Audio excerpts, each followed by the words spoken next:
Hello everyone, welcome back to my YouTube channel. आज की video में हम लोग बात करेंगे कि गूगल सर्च कैसे काम करता है। आप कैसे कोई भी वेबसाइट दिखते हो वो आपके लिए ढूंढ के निकाल, and the technical concept behind this DNS की डोमेन नेम कैसे काम करता है। So without getting any delay let's get started. As per our tradition हम लोग मोजिला का एक डॉक्यूमेंट फॉलो करेंगे कि डोमेन नेम क्या है और कैसे काम करता है, ये सब जानने के लिए। सो इसका URL आपको डिस्क्रिप्शन में मिल जाएगा। अगर आप कॉलेज स्टूडेंट है, थ्योरी चाहिए तो भाई इधर से कॉपी कॉन्सेप्ट जरूर समझ। सो इन शॉर्ट अभी समरी की बात करते हैं। तो देखो, इससे पहले आपको पता होना चाहिए इंटरनेट कैसे काम करता है, थोड़ा सा वेबसाइट कैसे काम करती है। दोनों की वीडियो आपको आई बटन में मिल जाएगी, देख लेना जाके। तो अब इंटरनेट के अंदर कोई भी मशीन, कोई भी सर्वर जो जुड़ा हुआ है इंटरनेट से, ऑफ कोर्स उसका एक एड्रेस होता है ताकि उस तक चीजें पहुंच सके और वहां से चीजें लाई जा सके। अब ये एड्रेस ना बड़ा कॉम्प्लिकेटेड होता है। जैसे कि इधर एग्जांपल में दिख रहा है, this is a number like 192.0.2। तो इतना कॉम्प्लेक्स होता है ना, ये नंबर ना याद नहीं होता। और मान लो आपने कर भी लिया, आप 10 नंबर याद कर लोगे, 20 कर लोगे, बट भाई वेबसाइट तो हजारों लाखों है, आप सब थोड़े ना याद करोगे। तो इस इश्यू को सॉल्व करने के लिए पिक्चर में आता है DNS की डोमेन नेम सर्विस या सिस्टम, या कैसे काम करता है डोमेन नेम। तो सीधा सीधा एक लाइन में बोले तो इसका मतलब ये है कि ये जो न्यूमेरिक एड्रेस होता है इसको एक नाम अटैच कर दिया जाता है। जैसे कि गूगल का भी सर्वर है जो जुड़ा हुआ है इंटरनेट से, उसका IP एड्रेस को नाम से अटैच कर दिया google.com। तो अब जैसे ही आप google.com लिखोगे, ब्राउजर अपने आप पीछे से सारा सर्च वर्च करके आपको उस IP के पास पहुंचा देता है। भैया ये लो, this is one liner explanation. अब इस डॉक्यूमेंट में मस्त डीप में सब कुछ दे रखा है और विद डायग्राम समझा रखा है। तो चलिए इसके थ्रू समझते हैं। अब ये तो हो गया भाई कि कैसे काम करता है, ठीक है। नेक्स्ट जो टॉपिक है अपना कि डोमेन नेम्स के स्ट्रक्चर कैसा होता है। अब स्ट्रक्चर से सीधा मतलब ये कि एक चीजें थोड़ी ना है, गूगल का डॉक्यूमेंट्स भी है, गूगल की स्लाइड्स भी है, गूगल का AI वाला भी है। तो अब इन सबका अपना अपना अलग अलग नाम है कि docs.google.com, presentations.google.com। Similarly government websites का भी ऐसे होता है कि भाई myaccount.government.xyz।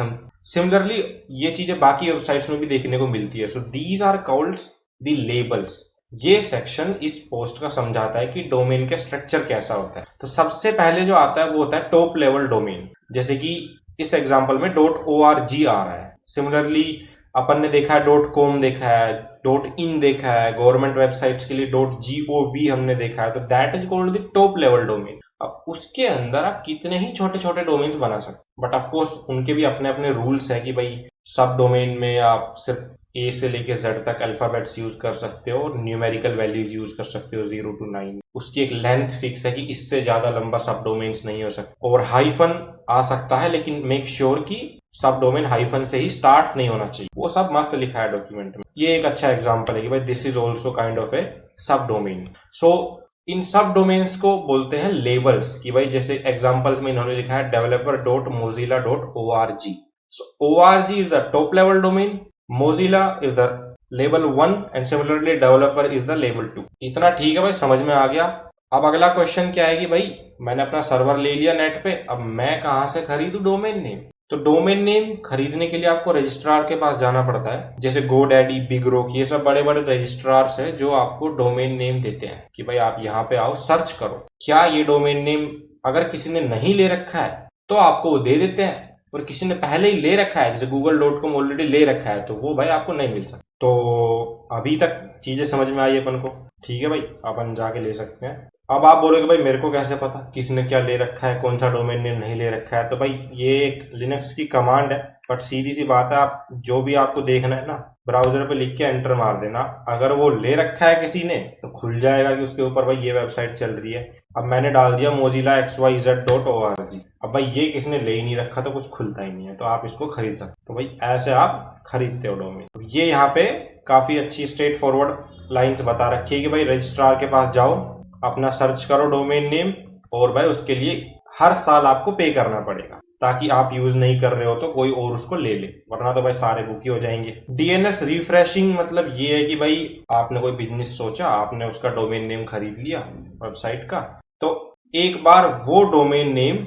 ऐड होता है सारे के सारे डोमेन नेम सर्वर्स में, उस चीज को बोलते हैं डोमेन नेम रिफ्रेशिंग। अब आप बोलोगे डोमेन नेम सर्वर क्या के, ये तो भाई नई टर्म बोल दी इसने, ये क्या आइटम है। तो domain name server basically almost हर कंट्रीज में जहां भी जो भी रजिस्ट्रार है वो लोग रखते हैं, इनके पास एक डेटाबेस होता है जिसके अंदर आईपी एड्रेस और जो नाम लिया हुआ है रजिस्ट्रार से उनकी मैपिंग होती है, और फिर यही सर्वर रिडायरेक्ट करता है कि भाई ठीक है ये नाम पे ये आईपी है, तो वो ब्राउजर को रिडायरेक्ट कर देता है उसी। तो ये जो सर्वर जो मेंटेन रखता है जिसके अंदर ये फाइल्स होती है डेटाबेस की कि कौन सा आईपी पे कौन सा नाम है, that is a domain name server. अब एक डोमेन नेम सर्वर रिक्वेस्ट काम कैसे करती है? अब भाई मैंने mozilla.org खोला हुआ है ऑलरेडी पहले अपने इस कंप्यूटर पे, ठीक है। अब मैं दोबारा इसको खोलूंगा ना तो ये तुरंत खुल जाएगा। वहीं पे आपने देखा होगा कुछ वेबसाइट आप पहली बार खोलते हो तो धीरे धीरे लोड होती है, तो इसका रीजन यही है कि डीएनएस कैसे काम करती है ना, वो पहले देखती है कि आपने पहले कभी खोला है। अगर खोला हुआ होता है तो ब्राउजर स्टोर कर लेता है कि ओके भैया इस नाम के साथ ये आईपी है, और वो सीधा उस आईपी के पास चला जाता है, डोमेन नेम सर्वर के पास नहीं जाता है ढूंढने। वहीं पे अगर आप पहली बार कोई वेबसाइट खोल रहे हो, कोई डोमेन नेम खोल रहे हो, तो भाई वो पहले डीएनएस मतलब डोमेन नेम सर्वर के पास जाएगी, फिर वो बताएगा ये आईपी है इस नाम से, फिर ब्राउजर उसको प्रोसेस करेगा आगे। So this is how DNS request work. अब भाई इन्होंने मस्त एग्जांपल दे रखा है कि ये आपका लैपटॉप है, इधर आपने लिखा mozilla.org, तो अगर ये स्टेप 2 है, अगर mozilla.org आपने पहले से खोला हुआ है तो वो सीधा इसकी आईपी एड्रेस पे पहुंच जाएगा। जैसे मान लो इसका आईपी एड्रेस ये है 3.245.215.2, वो सीधा आपको आईपी एड्रेस पे ले जाएगा और कंटेंट दिखा देगा। अब मान लो ब्राउजर को ऐसी वेबसाइट आपने डाल दी, ऐसा डोमेन नेम डाल दिया जो कभी खुला ही नहीं है, तो ये आएगा स्टेप 3 पे कि भैया मेरे को तो पता ही नहीं है क्या है ये, तो वो सीधा डीएनएस सर्वर पे जाएगा, डोमेन इधर देखेगा भाई ये नाम किसी से मैप करता है, अगर वो करता है तो वो उस आईपी एड्रेस को भेज देगा ब्राउजर के पास, अगर वो नहीं करता होगा तो बोल देगा भैया नोट फाउंड। तो मस्त एग्जांपल के साथ समझाया इन्होंने। अगर अभी भी आपको कोई क्वेरी है ना कि समझ नहीं आ रहा है क्या चल रहा है कैसे चल रहा है, भाई कमेंट बॉक्स में लिखो, मैं फुल ट्राई करूंगा बताने का। And if you like the video, समझ में आया कंसेप्ट, तो शेयर करो दोस्तों के साथ, सब्सक्राइब करो चैनल को, एंड थैंक्स फॉर वॉचिंग।